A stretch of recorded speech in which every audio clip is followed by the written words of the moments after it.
Bonjour, les 5 pierres polies. Voici la main du matin. 1 Samuel 17, verset 40. Il s'agit ici du jeune David se levant pour aller combattre le Philistin géant qui s'appelait Goliath.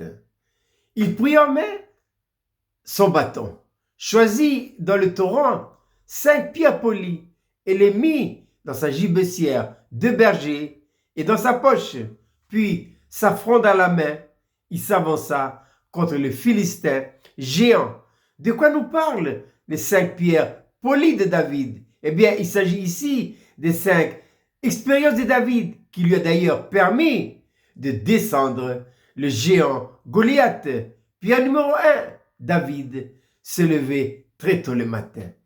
Dans le psaume 119, verset 147, c'était d'ailleurs son témoignage. Je devance le lever de l'aurore et je crie, j'espère, en tes promesses. Romains, l'apôtre Paul dira dans sa lettre aux Romains, si les prémices sont saintes, la masse l'est aussi. Le maître lui-même, pendant les 3 années et demie de son ministère, se levait toujours très tôt le matin. Les hommes de foi et les femmes de foi, ce sont des personnes, des lève tôt et des couches tard. Pierre numéro 2, David consultait toujours l'Éternel. Il ne faisait rien sans demander l'avis de Dieu. Seigneur, qu'est-ce qu'il faut faire? Jésus lui-même, dans ses 3 années de ministère, il a dit de lui, le Fils ne peut rien faire de lui-même. Il fait toujours ce qu'il va faire au Père. Apprenons la leçon.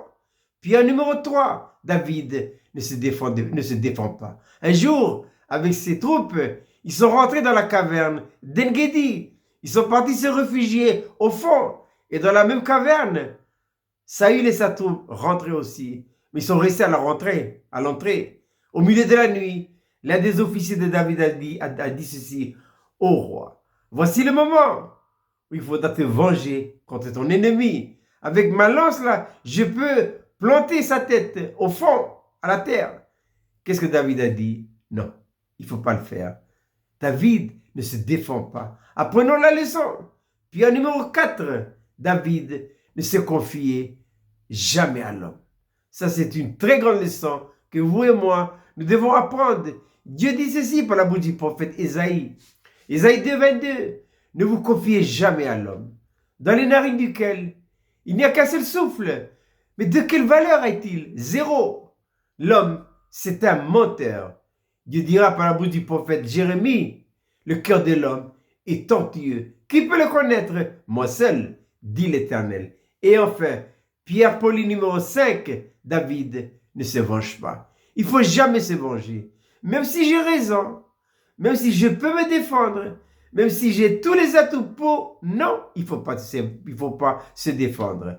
Quelle est la définition de la douceur?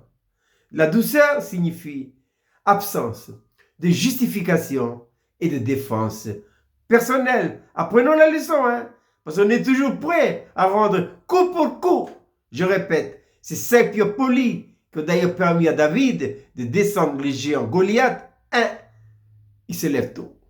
2. David consultait l'Éternel. 3. David ne se défend pas. 4. Il ne se confiait jamais à l'homme. Et enfin, 5. David ne se venge pas. Je vous souhaite de passer une agréable journée.